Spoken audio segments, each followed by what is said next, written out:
it went up on the notice board that we had a briefing at 2 o'clock in the morning. We went to the briefing, and there we were told that there would be, I think, something like 1,000 aircraft taking place, and it was to be the day. But I didn't realise what I was going to see. We took off, and there were masses of aircraft. On the way out, we saw the Americans and their flying fortresses coming back. They'd already been out and attacking. And we flew down, and because of the number of aircraft involved, you had these staggered heights and distances between them. You didn't have airspeeds, you tried to maintain the speeds, so you kept in strong relation, but you could see all these aircraft around going down across the channel. And when we got to the channel, it was an absolute amazing sight. It was something like between 5,000 and 6,000 ships. Amazing.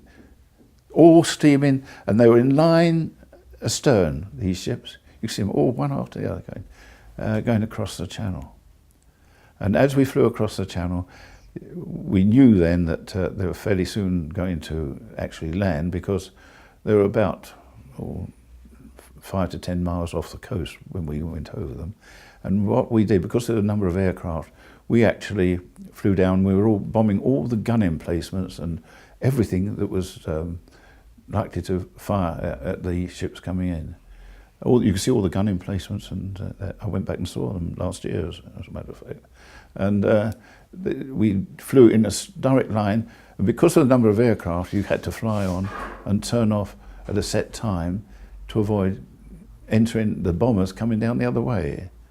And don't forget, it was a 50-mile front, 50 miles. And the actual gun emplacements were all the way along that coastline. And it was, you could see they were firing at us, because we were down about 8,000 feet, I think, very low level. This was to get the accuracy. We wanted to get as accurate as possible. And so we then went round and turned around and went back to base, where they had all the bombs ready for a second trip, because we did 2 trips, and another one in the evening that day.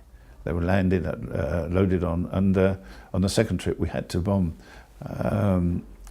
some enemy occupations around St. Lo and places like that, further inland.